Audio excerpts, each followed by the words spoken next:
Welcome to Unlearning Lessons Masterclass. Lesson 3 discussed unlearning our love language. If we work diligently at creating a more fluid love language, we could eliminate 80% of our suffering. It is the love language we learn in infancy that creates misunderstandings and empty expectations. When I go to the rose garden, should I feel hurt because it is not giving me tulips, the flower I want? You will have an assignment about today's lesson. Can you pass it? Lesson number 4. No one can hurt our feelings. We choose to be hurt when we decide to adopt a negative interpretation of an event or interaction based on our love language. Every interaction has a two-sided interpretation, positive or negative. That's it. Based on our love language, our feelings get hurt because we chose the interpretation that did not meet our acceptable expectations. We quickly forget that every single being has a unique love language, and somehow we seem to always want to force ours onto others, searching endlessly for someone who speaks our love language to make things easier for us, demanding change, expecting others to adapt to our ways, knowing well that others are on a different path.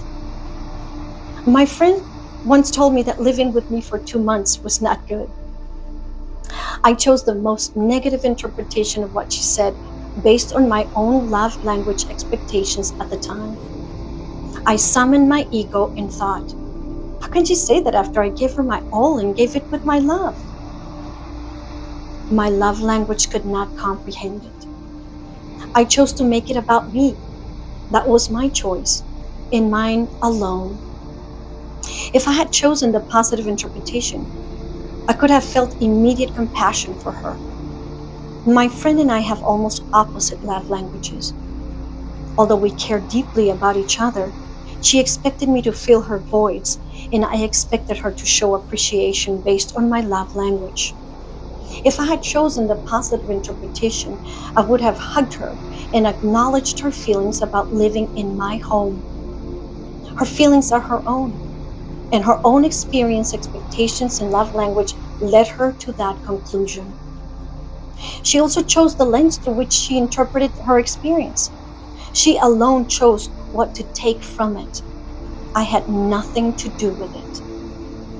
When we feel offended, we accept the offense. We literally receive it and place it inside ourselves.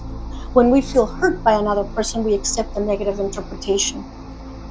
When someone gossips about us, our egos take the wheel and we lose perspective. When someone insults us, we think it is about us, when in fact, it has nothing to do with us. What comes at us from an external source, through their own lens and intention. We must unlearn receiving what does not serve. Instead of feeling hurt, we have the power to consider a more productive perspective from every interaction. We can choose to remember that our inner light will not sit well with others on a different path, and some may want to dim it. I can choose to reject the outer message and not receive what does not align with my self-love. No one can make me feel anything without my permission. Not a spouse or a partner, not our children, and certainly not our parents.